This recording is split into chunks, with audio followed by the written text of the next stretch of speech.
వక్ఫ్ సవరణ బిల్లును పార్లమెంటు ఆమోదించడాన్ని ఆవాజ్ విశాఖ జిల్లా కమిటీ ఏర్పాటు చేసిన రౌండ్ టేబుల్ మీటింగ్ తీవ్రంగా ఖండిస్తుంది. ఈ చట్టం రాజ్యాంగంపై మైనార్టీల హక్కులపై దాడి చేస్తుంది. దేశ లౌకిక మార్పును దెబ్బతీస్తూ మతపరంగా చీలికలను పెంచుతున్న ఈ చట్టానికి వ్యతిరేకంగా నిరసనలు చేపట్టాలని పిలుపునిచ్చింది.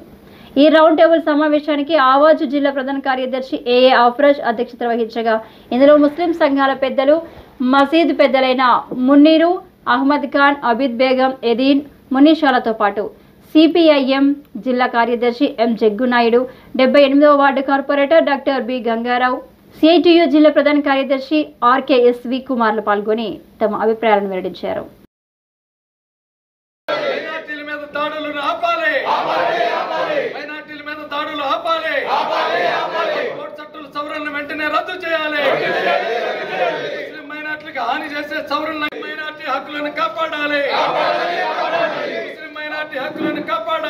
షేక్ అబ్దుల్ మునీర్, విశాఖపట్నం జగదంబ మక్కా మసీద్ ప్రెసిడెంట్ మాట్లాడుతున్నాను.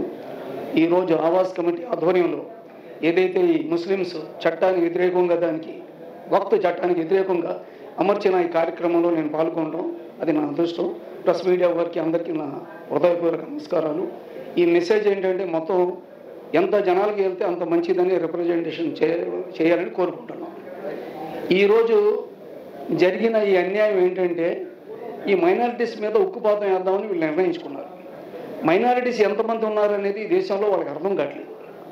కేవలం వాళ్ళు ఒక అనగదొక్కేద్దాం ఈ ముస్లిమ్స్ని, క్రిస్టియన్స్ని, ఈ లో ఉన్న వర్గాలన్నింటినీ తొక్కేసి ఏదో రాజ్యం వెళ్దామని వీళ్ళు ఉద్దేశిస్తున్నారు. సావర్కర్ సంతానం వీళ్ళు.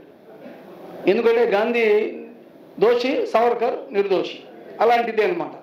దేశం గురించి స్వాతంత్రం తెచ్చిన దగ్గర పోరాటంలో ఈ ముస్లిమ్స్ పాత్ర ఎవరైతే ఇంతమంది జనాలు కలిసి దేశ పోరాటంలో పాల్గొన్నారనే విషయం మర్చిపోయారు.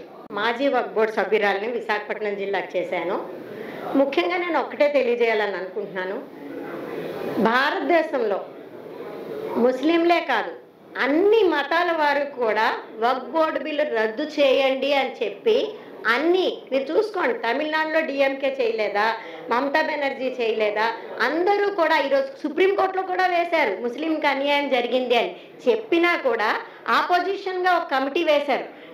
ఆపోజిషన్ వాళ్ళు ఇచ్చిన సలహాను కూడా పట్టించుకోకుండా ముస్లిమేతల్ని అంటే ముస్లిం కాని వాళ్ళని ముస్లిం యొక్క వక్ఫ్ బోర్డులో మెంబర్గా పెట్టి, అలాగే అధికారం లేని ఒక కలెక్టర్ ఇష్టం వచ్చినట్లు అతని ల్యాండ్ ఎవరికైనా దారాదత్తం చేయడానికి హక్కు కూడా కల్పించారు. నేను ఒక్కటే తెలియజేయాలనుకుంటున్నాను. ఎందుకంటే నేను ఒక వక్ఫ్ బోర్డు మెంబర్గా ఇలాగే కలెక్టర్ గారు 200 ఎకరాలు మాకు తెలియకుండా, మా మెంబర్స్ తెలియకుండా ఎన్టీపీసీకి ఇచ్చేస్తే ఆ సమయంలో మేము గొడవ చేస్తే రాజశేఖర రెడ్డి గారు, షబీర్ అలీ గారు అప్పటికప్పుడు రెండో రోజు 200 ఎకరాలు మళ్ళీ వక్ఫ్ బోర్డుకి వాపసు ఇచ్చారు. ఎన్టీపీసీ నుంచి ఆల్టర్నేట్ ల్యాండ్ ఇస్తామని.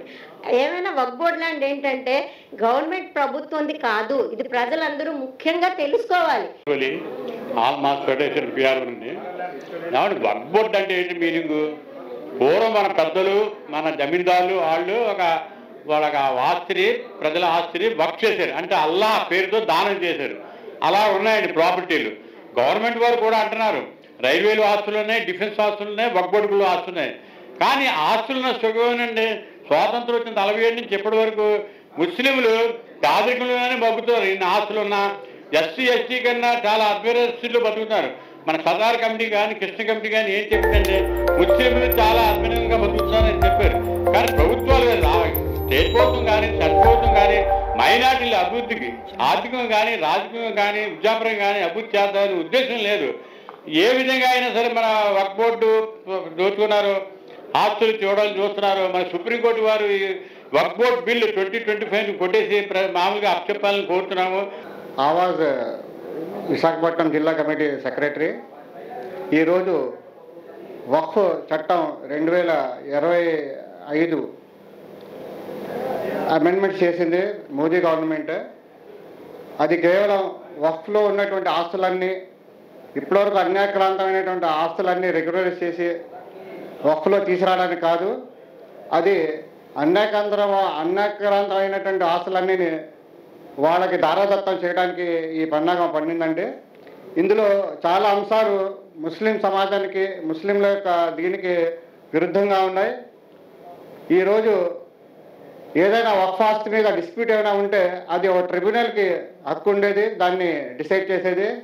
ఇప్పుడు ఈ యొక్క చట్ట సవరణ వల్ల ఒక కలెక్టర్, జిల్లా కలెక్టర్కి ఈ పవర్స్ ఇవ్వడం జరిగింది.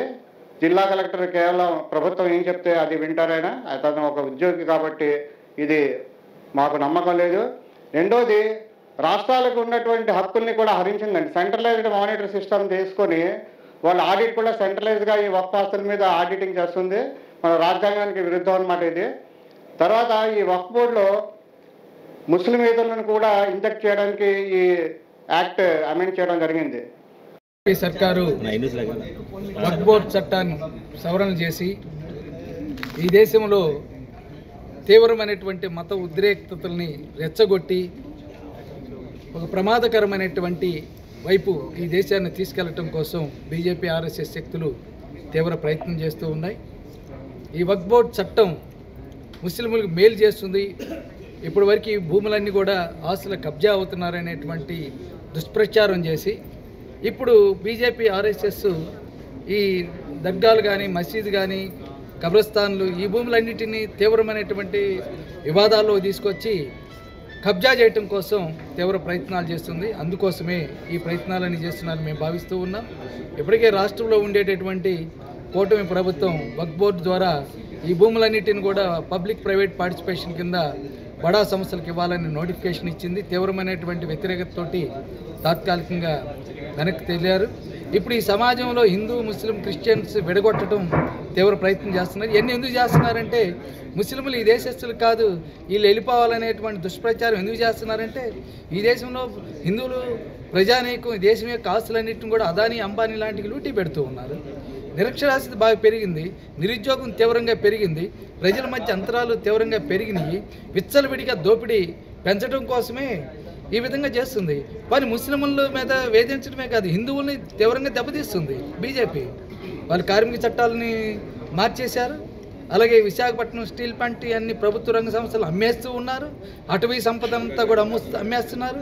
సముద్ర తీరాలను అమ్మేస్తున్నారు. ఇవన్నీ అమ్మేస్తున్నారు. మరి ఎవరికైనా మేలు చేస్తున్నారా? కాకపోతే ముస్లింల్ని ఒక శత్రువులుగా పరిగణించి ఈ దేశాన్ని విచ్చలవిడిగా దోచుకోవటం కోసం బీజేపీ ఆర్ఎస్ఎస్ చేస్తున్నటువంటి ఒక కుట్ర.